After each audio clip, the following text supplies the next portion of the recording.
नमस्कार एवरीवन। आज की वीडियो में हम पढ़ेंगे Vijay Emmanuel versus state of Kerala का केस। बहुत ही इंपॉर्टेंट केस है जो इसको नेशनल एंथम केस भी कहा जाता है। तो चलिए स्टार्ट करते हैं इस केस को। सबसे पहले जानते हैं इस केस के फैक्ट्स क्या थे। फैक्ट्स में ये है कि केरला का एक स्कूल होता है जिसमें नेशनल एंथम हो रहा होता है। विजय इमैनुअल और उसके 3 भाई बहन यहोवा विटनेसेस के फॉलोअर्स थे। वो खड़े तो होते हैं, साइलेंटली खड़े होते हैं, लेकिन नेशनल एंथम गाते नहीं हैं, जिसकी वजह से स्कूल उन्हें निकाल देता है, ये कहते हुए कि उन्होंने नेशनल एंथम की डिसरिस्पेक्ट करी है।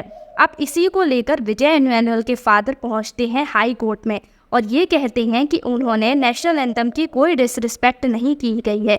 तो उनके फादर ये क्लेम करते हैं हाई कोर्ट में जाकर कि नेशनल एंथम में कुछ ऐसे वर्ड्स हैं जो वो नहीं गा सकते। तो यहाँ पर हाई कोर्ट उनके फादर की रिट पिटीशन को कैंसिल कर देता है। ये कहता है कि उनके बच्चों का एक्सपल्शन स्कूल से वो जस्टिफाइड है, क्योंकि नेशनल एंथम में ऐसा कोई भी वर्ड नहीं है जो किसी के रिलीजियस बिलीफ को हर्ट करे। अब इसके बाद विजय इमैनुअल के फादर जाते हैं सुप्रीम कोर्ट में और सुप्रीम कोर्ट में वो रिट पिटीशन डालते हैं और ये कहते हैं कि उनके बच्चों को जो स्कूल से निकाला गया है वो गलत है।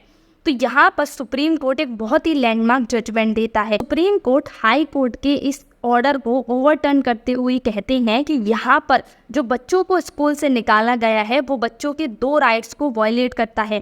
पहला उनका फ्रीडम ऑफ एक्सप्रेशन, दूसरा उनका फ्रीडम ऑफ रिलीजन। इन दोनों राइट्स को वायलेट किया गया है स्कूल के द्वारा। पर सुप्रीम कोर्ट 2 इम्पॉर्टेंट बातें बताता है कि रिस्पेक्टफुली खड़े होना और नेशनल एंथम को ना गाना वो नेशनल एंथम की डिसरिस्पेक्ट नहीं है। अगर बच्चे खड़े हुए हैं और साइलेंटली खड़े हुए हैं तो वो डिसरिस्पेक्ट की कैटेगरी में नहीं आएगा।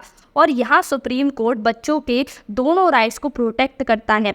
वो है इंडिविजुअल राइट और दूसरा राइट टू रिलीजन, यानी कि आर्टिकल 19 का 1A एंड आर्टिकल 25 जो फ्रीडम ऑफ रिलीजन की बात करता है। तो सुप्रीम कोर्ट इस लैंडमार्क जजमेंट में बहुत बातों को क्लियर कर देता है।